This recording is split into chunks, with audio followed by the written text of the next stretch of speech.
तुझं माझं जमेल ना भाग 7. नीताला नवीन जागेमुळे झोप लागत नाही. ती तशीच बसून असते.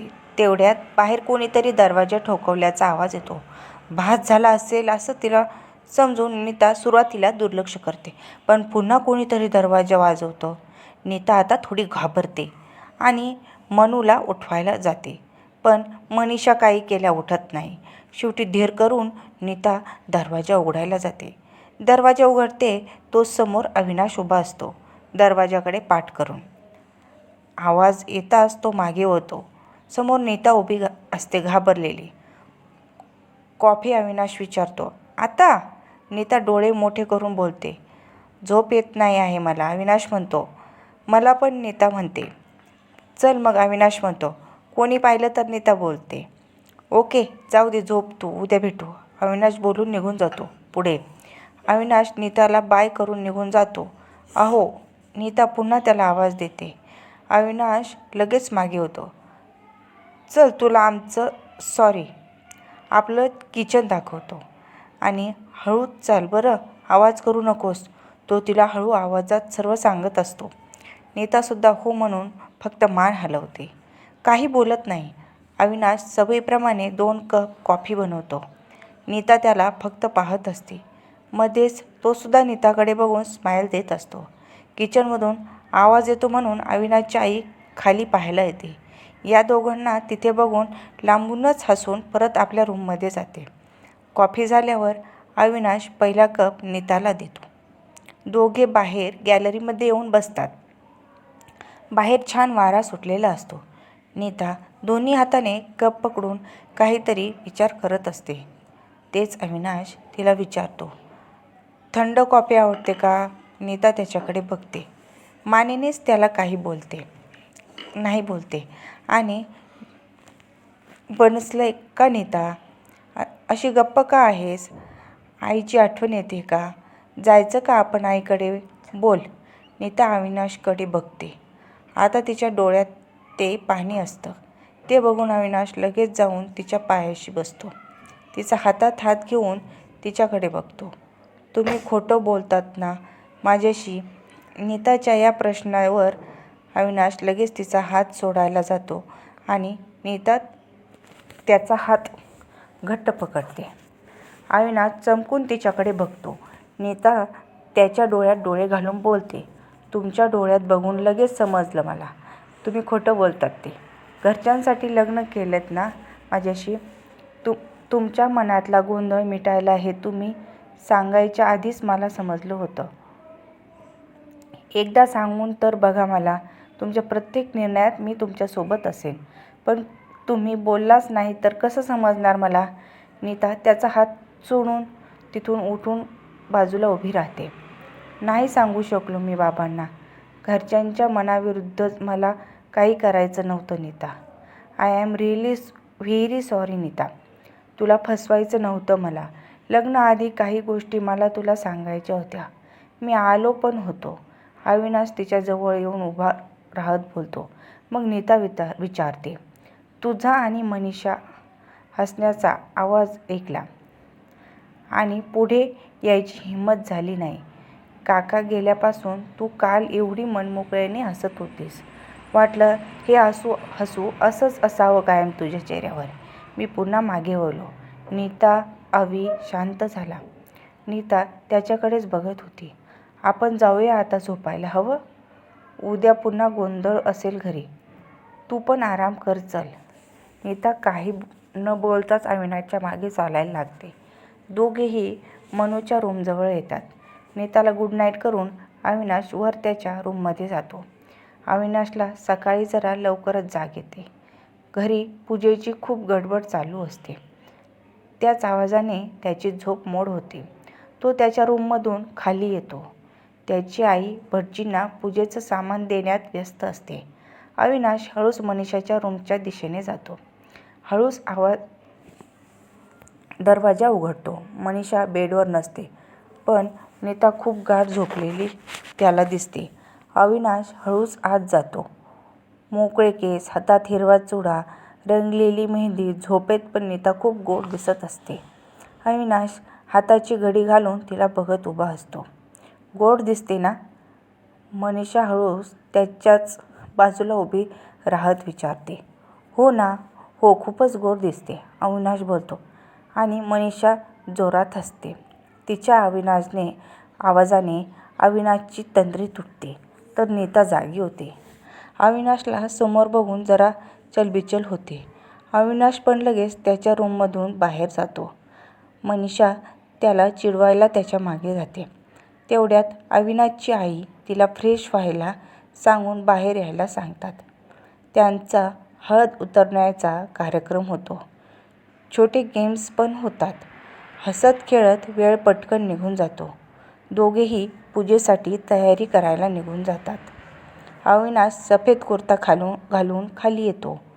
जेल लावून सेट केलेले केस, क्लीन शेव, हातात वॉच, खूपच किलर लूक असतो त्याचा. खाली येऊन त्याची नजर नीताला शोधत असते. तेवढ्यात मनीषाच्या रूमचा दरवाजा उघडल्याचा आवाज येतो. नीता साडी नीट करत बाहेर येत असते. हिरव्या रंगाची साडी, लाल काठ असलेली. ब्युटिफुल अविनाश बोलून जातो आणि लगेच नीता त्याच्याकडे बघते आणि खाली मान घालून त्याच्या बाजूने पुढे निघून जाते. भटजी काका पूजा सुरू करतात. अविनाश आधी बसतो आणि नीता काकांनी सांगितल्यावर त्यांच्या बाजूला जाऊन बसते. मनीषा तिच्यासोबतच फिरत असते. काका नीताला अविनाशच्या हाताच्या कोपऱ्याला हात लावून पूजा करायला सांगतात. नीता तशीच बसून असते. अविनाशला पण जरा टेन्शन येतं. मनीषा नीताला हात लावून हलवते. अगं लक्ष कुठे तुझं? काका काय सांगतायत? दादाच्या हाताला हात लाव ना. नीता तसंच करते. मग अविनाशला मात्र जरा राग येतो.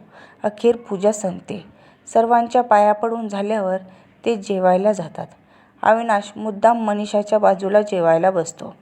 नीता त्याच्या समोर जेवायला बसते. अविनाश एकदा पण तिच्याकडे बघत नाही. जेवण होतं तसं लगेच त्याच्या रूममध्ये निघून जातो. मनीषा त्याला काय झालं म्हणून विचारते. नीता पण खांदे उडवून माहीत नाही असं दाखवते. आनंदराव आता थकून येऊन बसतात. समोर नीता आणि मनीषा गप्पा मारत बसलेल्या असतात. तेच नीताला बोलतात. संध्याकाळी सिद्धिविनायकाला जाऊन या दोघांनी. नीता हो म्हणून मान हलवते. मनीषा अविनाशला संध्याकाळी मंदिरात जायचे असं बाबांचा निरोप देऊन येते. संध्याकाळी हे दोघे गणपतीच्या दर्शनाला निघतात. नीताने लाल रंगाची पैठणी नेसलेली असते तर अविनाश पण एक लाल रंगाचाच कुर्ता घालून खाली येतो. पुन्हा साडी सांभाळण्याच्या गडबडीत नीता मनीषाच्या रूममधून बाहेर येतच असते. तेवढ्यात अविनाश पण खाली येतो. दोघांचे पण लक्ष नसल्याकारणाने चांगलीच धडक बसते. नीताचा तोल जाऊन ती मागे पडणार तोच अविनाश तिच्या हाताला पकडतो. नीता पण त्याच्या कुर्त्याला घट्ट पकडते. घाबरल्यामुळे तिने डोळे बंद केलेले असते. अविनाश तिला लगेच बाजूला करतो आणि पुढे निघून जातो. अविनाशच्या अचानक अशा वागण्यावर नीता बावरते. देवाला पाया पडून घरच्यांचा निरोप घेऊन दोघं निघतात. अविनाश नीताच्या बाजूचा दरवाजा उघडून जातो आणि त्याच्या जागेवर जाऊन गाडी चालू करतो. नीता पण गप्पपणे त्याच्या बाजूला जाऊन बसते. बराच वेळ दोघेही गप्पच असतात. शांतता तोडत नीता रेडिओ लावू का असं त्याला विचारते. तो पण रेडिओ चालू करतो. त्यावर मराठी गाणं चालू होतं. कधी हसणार आहे, कधी रडणार आहे, मी सारी जिंदगी माझी तुला जपणार आहे. दोघांच्या मनातल्या भावना हे गाणं एकमेकांना सांगत होतं. दोघेही शांत ऐकत होते.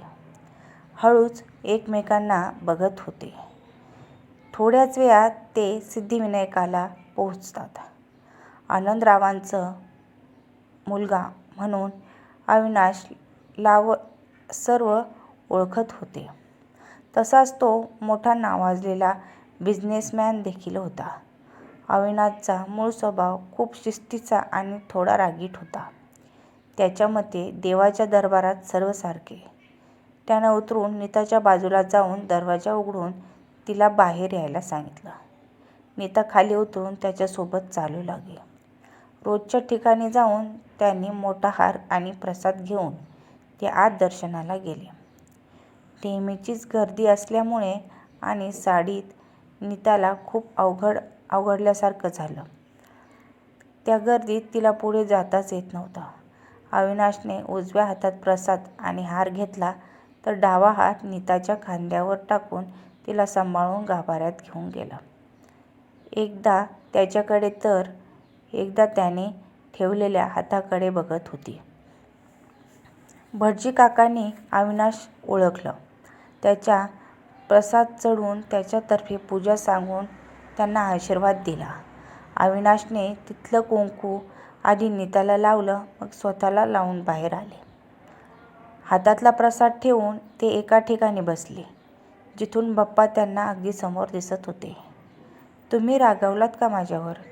नीता बाप्पांकडे बघत बोलते, पण अविनाश तिला काही उत्तर देत नाही. नीता पुन्हा विचारते, तरीही अविनाश त्यांचे डोळे उघडत नाही. नीता तशीच त्याच्याकडे बघत असते. बाप्पा समोर आहेत तुझ्या, माझ्याकडे बघू नकोस अशी. नीता लगेच समोर बघून डोळे मिटून घेते. अविनाश गालातच हसतो. थोड्याच वेळाने ते उठून घरी जायला निघतात. तो पुढे चालत असतो तर ती त्याच्या मागे. थोडा पुढे जाऊन अविनाश मागे वळून बघतो तर नीता त्याला कुठे दिसत नाही. अविनाश घाबरतो. अचानक कुठे गेली? सगळीकडे बघतो. तिला कॉल करतो. बेल वाजवत असते, पण तिला नीता फोन गाडीतच विसरून आलेली असते. त्यामुळे उचलला जात नाही. आता अविनाशला काळजी वाटायला लागते. आपण बोललो नाही म्हणून रागाने तर कुठे गेली नसेल.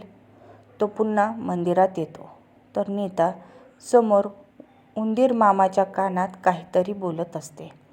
तिला बघून त्याच्या जीवात जीव येतो. तसाच तो तिच्यासमोर येऊन उभा राहतो. डोळे बंद करून नीता खूप काही उंदीर मामाच्या कानात बडबडत असते. झालं असेल तर निघायचं का? अविनाशच्या आवाजाने नीता लगेच बाजूला होते. आता अविनाश तिला हातात पकडून आणतो आणि गाडीत बसवतो. गाडी सुरू करून दोघे घराच्या दिशेने निघतात.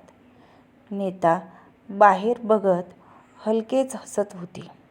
मध्येच अविनाश नीताकडे बघून बोलला, एवढं काय सांगत होतीस उंदीर मामाच्या कानात? नीता त्याच्याकडे बघते आणि बोलते सिक्रेट.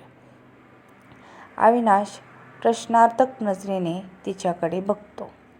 रस्ता समोर आहे, माझ्याकडे बघू नका असे. अविनाश लगेच समोर पाहतो. नीता गालातच हसते आणि पुढे बोलते, ते काय आहे ना, कोणीतरी आमच्याशी बोलत नाही आहे. साधं पाहिलं तरी राग येतो कोणाला तरी. मग मी बिचारी करणार तरी काय ना? बाप्पाच आहेत जो माझं सगळं ऐकतो. आता माझी व्यथा सांगितली तर आहे. बघूया ते कोणीतरी बाप्पाचं तरी ऐकतंय का, असं बोलते आणि दोन्ही हात जोडून वर बघत नमस्कार करते. नीताच्या अशा वागण्याने अविनाशला हसू येतं. ही असं पण काहीतरी बोलू शकते किंवा असं काही करू शकते याचा विचार तो करायला लागतो. तेच नीता पुन्हा बोलते, काहीतरी नाही बोलत, मी बरोबर तेच बोलते. अविनाश चमकून तिच्याकडे बघतो आणि दोघेही हसायला लागतात. त्यांच्यातला